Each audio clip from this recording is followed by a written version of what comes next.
बंगाल में ममता, पंजाब में आपकी कांग्रेस से कुट्टी। नीतीश के निशाने पर परिवारवादी।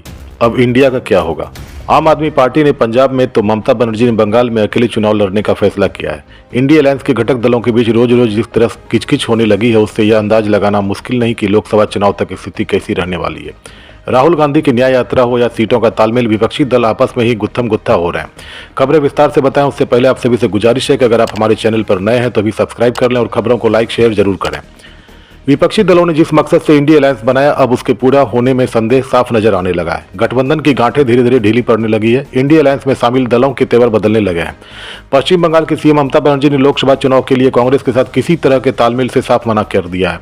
आम आदमी पार्टी ने पंजाब में अकेले चुनाव लड़ने की खुली घोषणा कर दी है। इंडिया अलायंस की परिकल्पना करने वाले बिहार के सीएम नीतीश कुमार रह रह कर चौंकाने लगे हैं। कर्पूरी ठाकुर को भारत रत्न देने पर अब वे प्रधानमंत्री के कशीदे पड़ रहे हैं। यूपी में समाजवादी पार्टी और कांग्रेस के बीच की तनातनी तो जग जाहिर है। बंगाल की सीएम और टीएमसी प्रमुख ममता बनर्जी ने तो साफ कह दिया कि कांग्रेस के साथ बंगाल में किसी तरह के तालमेल की संभावना खत्म हो गई है। उन्होंने लोकसभा में कांग्रेस को 2 सीटें ऑफर की थी। ये वही सीटें थी जिन पर पिछले लोकसभा चुनाव में कांग्रेस को जीत मिली थी। कांग्रेस को इतनी सीटों से संतोष नहीं, उसे 10-12 सीटें चाहिए। ममता का कहना है कि इतनी सीटें देना संभव नहीं है, इसलिए वे इंडिया अलायंस में रहते हुए भी बंगाल में कांग्रेस के साथ कोई चुनावी गठबंधन नहीं करेंगे। सभी सीटों पर अपने उम्मीदवार उतारेंगे। राहुल गांधी की न्याय यात्रा ने इंडिया अलायंस में अलग बखेरा खड़ा कर दिया है। बिहार के सीएम और इंडिया अलायंस के प्रणेता नीतीश कुमार ने अपनी ओर से अभी तक राहुल गांधी की न्याय यात्रा में शामिल होने का कोई संकेत नहीं दिया है। हालांकि कांग्रेस का दावा है कि न्याय यात्रा के बिहार पहुंचने पर नीतीश कुमार पूर्णिया की सभा में शामिल होंगे। हालांकि नीतीश कुमार ने अभी तक न्याय यात्रा का निमंत्रण मिलने और उसमें शामिल होने के बारे में कुछ नहीं कहा है। जेडीयू के मुख्य सलाहकार केसी त्यागी का कहना है कि इस बारे में नीतीश को ही तय करना है कि वे न्याय यात्रा में शामिल होंगे या नहीं। ममता बनर्जी तो इसलिए न्याय यात्रा को लेकर खफा है कि उन्हें इस बारे में अभी तक कोई सूचना नहीं है। उनके रुख से तो यही लगता है कि शायद ही वे न्याय यात्रा का हिस्सा बने, क्योंकि बंगाल में जब कांग्रेस से उनकी पार्टी टीएमसी का कोई तालमेल ही नहीं रहेगा तो न्याय यात्रा में शामिल होने का कोई औचित्य समझ में नहीं आता। इंडिया अलायंस की चौथी बैठक में विपक्षी दलों ने तय किया था कि संयुक्त रूप से विपक्ष की रैलियां होगी। तब तक राहुल की न्याय यात्रा की तारीख भी तय नहीं हुई थी। नीतीश कुमार ने जरूर यूपी, झारखंड और हरियाणा में अकेले रैलियों की योजना बनाई थी। हालांकि नीतीश की 2 रैलियां तो अभी तक स्थगित हो चुकी है और तीसरी की संभावना भी क्षीण नजर आ रही है, इसलिए कि उसकी तो अभी तारीख भी तय नहीं हुई है।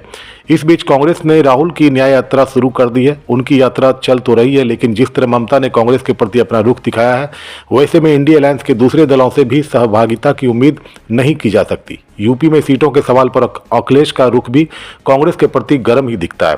नीतीश ने भी अगर साथ नहीं दिया तो हिंदी पट्टी में न्याय यात्रा महज औपचारिकता बनकर रह जाएगी।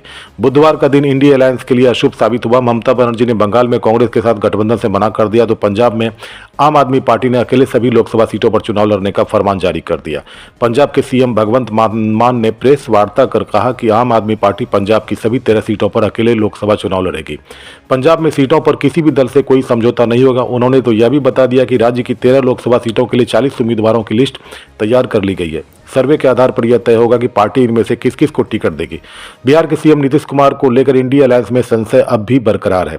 वे विपक्षी गठबंधन और एनडीए को एक साथ साधने में लगे हैं। इंडिया अलायंस में उनकी नाराजगी तो उसी दिन उजागर हो गई थी जब उन्होंने संयोजक बनने से मना कर दिया था। कांग्रेस को लेकर भी उनके मन का गुबार समय समय पर फूटता रहता है। अपनी ही सरकार के साझेदार दल आरजेडी से उनके अनबन की खबरें भी आती रहती है। कर्पूरी ठाकुर के जन्म शताब्दी समारोह में जिस तरह उन्होंने परिवारवाद पर हमला बोला, उससे साफ जाहिर है कि उनके निशाने पर कौन था। उन्होंने कहा कि कर्पूरी ठाकुर ने वंशवाद को बढ़ावा नहीं दिया। उनके ही आदर्शों पर चलकर उन्होंने भी अपने परिवार को राजनीति से दूर रखा। कर्पूरी ठाकुर के बहाने नीतीश का इशारा लालू यादव की ओर था। इतनी तनातनी के बीच इंडिया अलायंस के भविष्य का अनुमान लगाना मुश्किल नहीं है। लोकसभा चुनाव की घोषणा होते होते गठबंधन की गांठें खुलकर बिखर जाए तो आश्चर्य की बात नहीं। आप सभी से गुजारिश है कि अगर खबरें पसंद आए तो लाइक शेयर जरूर करें।